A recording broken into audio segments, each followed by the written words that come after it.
ধুবুৰী জিলাৰ বিলাসীপাৰা কাঠলদী তৃতীয় খণ্ডৰ এগৰাকী বোৱাৰী নিৰুদ্দেশ 4 বছৰীয়া কন্যাসহ 26 বছৰীয়া এগৰাকী মাতৃ নিৰুদ্দেশ হয়।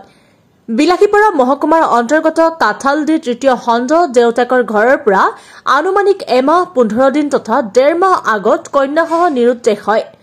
ঘৰৰ পৰা কেনেকৈ কত কি হল ঘৰৰ মানুহে একো উমান পোৱা নাই। বিষয়টো বিলাসীপাৰা থানাতো অৱগত কৰা হৈছিল বুলি জানিব পৰা গৈছে। অৱশেষত উপায়ন্তৰ হৈ সংবাদ মাধ্যমৰ কাষ চাপিছে আত্মীয়ই। কোনোবাই সন্ধান দিব পাৰিলে তাক পৰিয়ালৰ তৰফৰ পৰা সন্তুষ্ট হৈ এটা উপহাৰ আগবঢ়ায় বুলিও অৱগত কৰিছে। কোনোবাই কৰবাত লগ পালে স্থানীয় থানা তথা আত্মীয়ৰ যোগাযোগৰ নম্বৰ 9395288947 অথবা 9101145793 নম্বৰত ফোন কৰি জনাবলৈ অনুৰোধ জনাইছে। News desk report BLP live 24।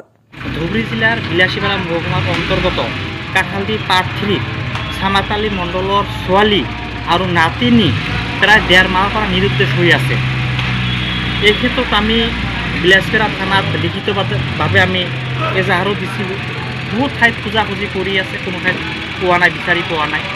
আপোনালোকৰ যোগেদি, আপোনালোকৰ চেনেলৰ যোগেদি আমি সমূহ ৰাইজ লৈ আমি অনুৰোধ জনাইছোঁ, যদি ফটোত থাকিব, ফটোত দেখি পেলাই কোনোবা যদি দেখা পায় নিশ্চয় আমাক ফোন কৰি অৱগত কৰাব। মানুহখিনিৰ ঘৰত বহুত অশান্তিৰ সৃষ্টি হৈছে আৰু 1.5 মাহৰ পৰা ছোৱালী নাই, ঘৰৰ পৰা বহুত টেনশ্যনত পৰি আছে। কেনেকৈ নিৰুদ্দেশ হৈছে সেইটো আমিও ভালকৈ ক'ব নোৱাৰোঁ, গাৰ্জেনে ক'ব নোৱাৰে। গাৰ্জেনে ঘৰৰ পৰা নাইকিয়া হৈছে, ক'ত গ'ল, কি পাবে গ'ল একো ফোনত পোৱা নাই।